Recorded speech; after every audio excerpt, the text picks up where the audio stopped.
Bienvenue dans cette nouvelle vidéo dans laquelle on va voir ensemble les 3 erreurs qui aujourd'hui t'empêchent véritablement de performer à ton meilleur niveau et ce peu importe la discipline dans laquelle tu t'illustres. Juste avant je t'invite à t'abonner à la chaîne YouTube pour ne louper aucune des prochaines vidéos. Également je t'invite à rejoindre mes contacts privés pour recevoir par email de manière hebdomadaire des conseils pour améliorer ta préparation physique, mais surtout ta préparation mentale et respiratoire. Également, je t'invite à rejoindre le canal Telegram privé, toujours disponible dans la description de la vidéo YouTube, dans laquelle je te partage mes réflexions, je te partage également mes tests.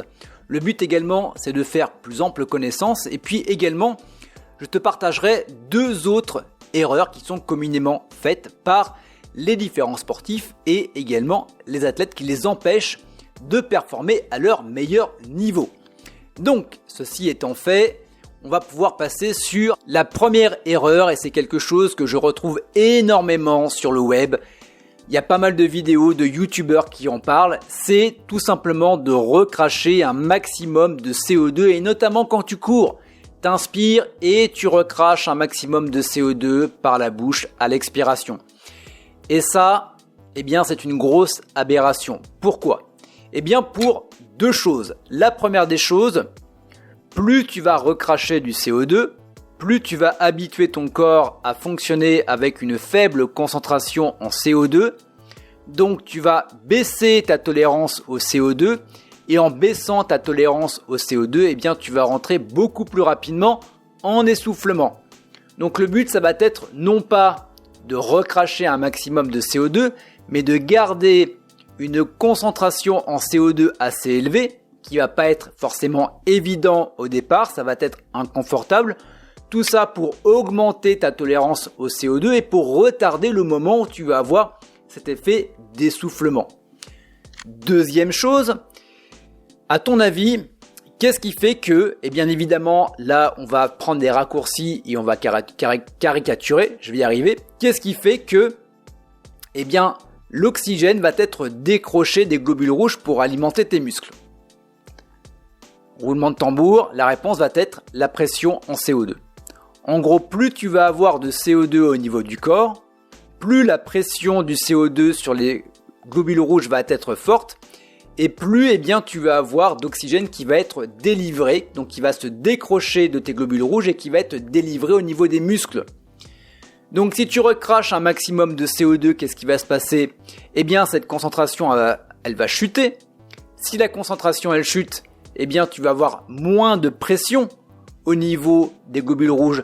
Donc forcément, tu vas avoir un sang qui va rester chargé en oxygène, bien sûr, mais l'oxygène ne pourra pas être entièrement libéré pour pouvoir aller alimenter tes muscles et forcément tu vas beaucoup moins performer. Donc ça c'était la première erreur. Donc le but finalement c'est de améliorer ta capacité à tolérer tout simplement une forte concentration en CO2 dans ton corps et de ne pas chercher toujours à tout prix à aller en recracher. La deuxième des choses, ça va être de respirer trop et trop vite. Et donc ça, on va prendre un calcul mathématique tout simple. Imagine, et on voit parfois des personnes qui courent, des personnes qui boxent, des personnes qui pratiquent leur activité et qui expirent et qui inspirent et qui expirent avec la bouche en grand volume. Le problème avec ça, comme je te le disais, c'est un calcul mathématique tout simple. Imaginons que on ait envie de prendre 6 litres d'air par minute.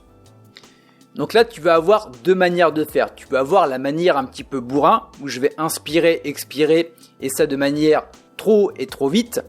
Et donc, on va être à peu près environ à 12 cycles respiratoires par minute. Le problème, c'est que sur ces 6 litres, il va y avoir à peu près 150 millilitres qui vont rester entre la bouche et à l'entrée des poumons. Donc le volume mort, le volume que tu n'utilises jamais. Et donc ça, tu vas le faire 12 fois. Donc en gros, tu fais 150 ml x 12. En gros, sur les 6 litres que tu vas vouloir inspirer sur 1 minute, véritablement, tu n'en auras respiré que 4,2 litres. Maintenant, on va faire la chose inverse.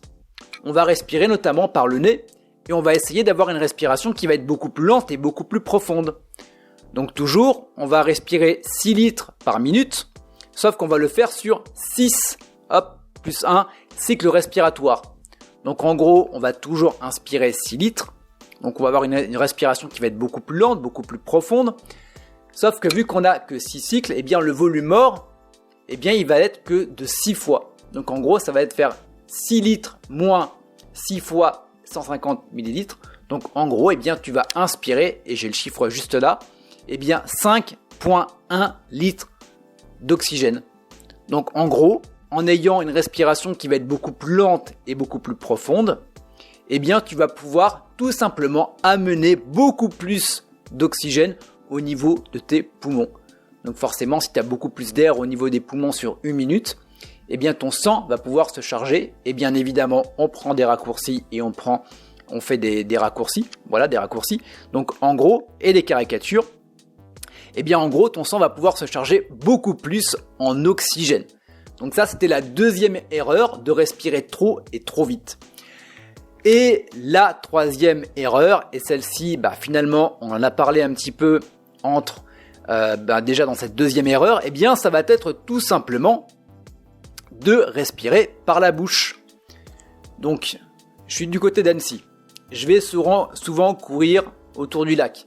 Je vois pas mal de triathlètes, je vois pas mal de trailers ou des personnes qui font du jogging. Je le vois également chez pas mal d'athlètes que j'accompagne. Et vas-y que ça inspire et que ça expire par la bouche, on dirait des locomotives en basket. Le problème avec ça, alors bien évidemment, je jette pas la pierre, je fais ces vidéos, elles sont pédagogiques pour que les personnes puissent comprendre et justement améliorer leur performance. Mais dis-toi que quand tu vas respirer par la bouche, il y a un effet biomécanique, tu vas respirer beaucoup plus au niveau de la poitrine. En respirant par la poitrine, tu vas avoir des récepteurs et ces récepteurs, eh bien, ils vont plutôt aller activer ton système sympathique, combat-fuite. Donc en respirant par la bouche, tu vas être beaucoup plus stressé. Donc forcément, ça va être beaucoup plus problématique pour pouvoir être serein, confiant, avoir de la concentration et du focus. Également, quand tu vas respirer par la bouche, tu vas réduire considérablement ta concentration en CO2.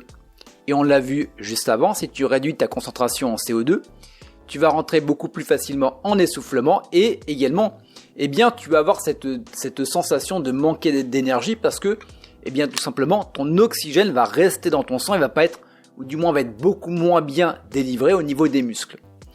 Et puis également, il y a une autre problématique, c'est tout simplement que tu vas pouvoir avoir des problèmes, notamment d'asthme d'effort. Pourquoi ? Quand tu vas respirer par le nez, l'air il va se réchauffer. Il va passer par différents filtres. Donc en gros, tu vas avoir de l'air filtré qui va arriver au niveau des poumons. Alors que si tu respires par la bouche, ça va être en prise directe avec les poumons. C'est un petit peu comme, alors je te donne vraiment un exemple, j'avais aimé cet exemple-là qu'on m'avait donné. Imagine que tu prends de l'eau usagée que tu dois boire. Finalement, si tu prends une station d'épuration, ça va être ton nez. Donc imagine l'eau usagée qui passe par la station d'épuration que tu vas pouvoir boire derrière. On est bon. Quand tu respires par la bouche, imagine que cette eau usagée, tu passes pas par la station d'épuration, tu la gobes comme ça. Généralement, c'est déjà un peu moins sexy. Là, ça va être exactement avec la respiration par la bouche. Je t'invite à respirer par le nez tout le temps. Quand tu t'entraînes, dans la vie de tous les jours, mais également quand tu dors. Et tu verras que en termes de performance sportive, tu vas avoir un avant et clairement un après. Donc voilà pour les 3 erreurs. Je serais curieux de savoir si toi, c'est des erreurs que tu appliques dans ta vie de tous les jours, si tu t'es reconnu et si les conseils que je t'ai donnés dans cette vidéo vont te permettre tout simplement de changer la donne. Et puis si tu veux aller beaucoup plus loin, sache que tu as la possibilité de rejoindre mon programme Power Up. Donc mon programme Power Up, c'est quoi ? Ça va être 3 piliers. Donc sur ces 3 piliers, on va travailler sur ta tolérance au CO2, comment l'améliorer. On va également travailler sur tout ce qui va être l'amélioration du transport de l'oxygène. Donc on va notamment travailler également sur l'hypoxie et également on va travailler sur le 3e pilier qui est hyper important et c'est un pilier qui est Voilà, personne dans sa préparation physique, hormis les personnes que je suis et mes collègues, personne ne le travaille. Son diaphragme. Et on le verra dans une prochaine vidéo, toute l'importance d'avoir un diaphragme fort et surtout économe.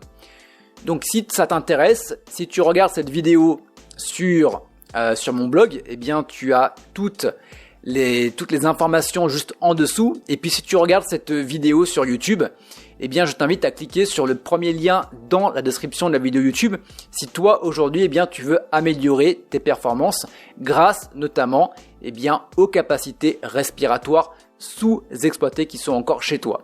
Voilà pour cette vidéo. On se retrouve bien évidemment pour de prochains conseils. Je te dis à très bientôt.